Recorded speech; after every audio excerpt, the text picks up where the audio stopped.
Di mo aakalain na talo pala ang itim sa ganitong pormada mga boss. May gagawin tayong magandang tirada.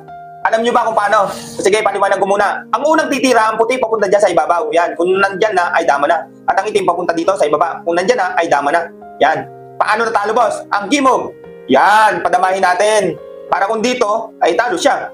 O, di ba? Kaya, titira muna siya padama. Yon, nakadama na siya. At may biting kakainin yung itim. Yan o, may biting pa. Titira muna ang puti. Yon. Sabay dadalawa siya. O, di makakatira ulit tayo. Yon. Pagkain dyan, kakain pa tayo dalawa. Anong gagawin? Kakain, syempre. Doon tayo, wag natin kainin yung dama.